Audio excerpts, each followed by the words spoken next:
بسم اللہ الرحمن الرحیم۔ السلام علیکم۔ اسمبلی میں پہلی تقریر۔ سامعین، پاکستان کے ابتدائی ایام کا تذکرہ جاری ہے۔ کتاب محمد علی جناح کا مصنف لکھتا ہے، قائد اعظم محمد علی جناح اس نئی قوم کی توجہ کا مرکز تھے اور قوم کا یہ تعمیری جذبہ بہت کچھ خود ان کی لگن اور جہد مسلسل کا مرہون منت تھا۔ قائد زیادہ تر گورنمنٹ ہاؤس کے اندر ہی رہتے تھے۔ برسوں کی مسلسل محنت کے بعد وہ تھک چکے تھے اور ان کی صحت جواب دے رہی تھی، لیکن ان میں حوصلہ باقی تھا۔ جن دنوں ان کے ماتحت عہدیدار اور اہلکار دنیا کی سب سے بڑی مسلم مملکت کی حکومت کا ڈھانچہ تیار کر رہے تھے، محمد علی جناح اپنی نئی قیامگاہ کی ایک ایک چیز کا تفصیل سے معائنہ کر رہے تھے۔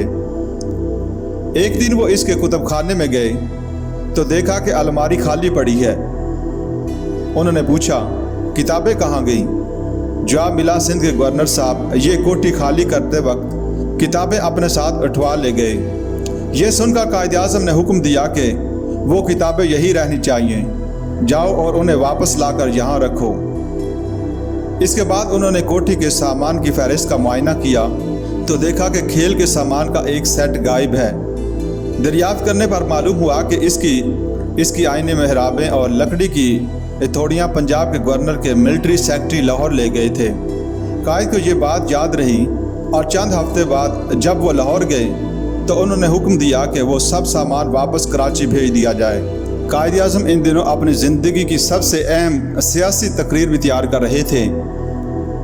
گورنمنٹ ہاؤس کے کمروں اور ان کے ساز و سامان کا معائنہ کر کے وہ اپنے دفتر میں چلے جاتے اور اس تقریر کی تیاری میں مصروف ہو جاتے۔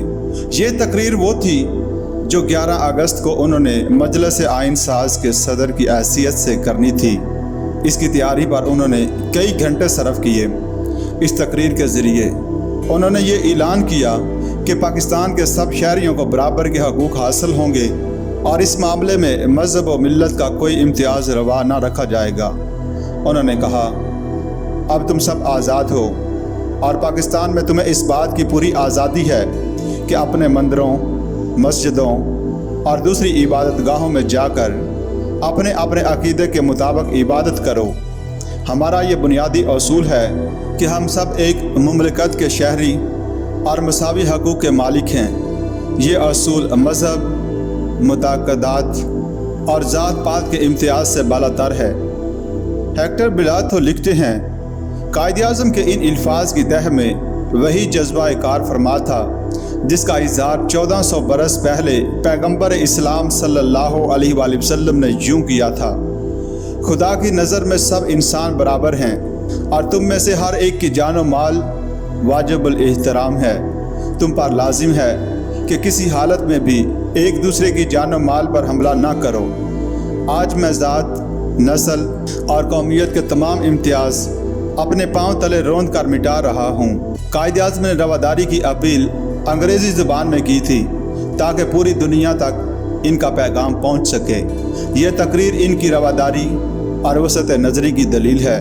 4 دن پہلے جب محمد علی جناح فاتحانہ شان سے کراچی کی سڑکوں پر سے گزرے تھے تو انہوں نے شہر کے ہندوؤں کو خاموش اور فکر مند پایا تھا۔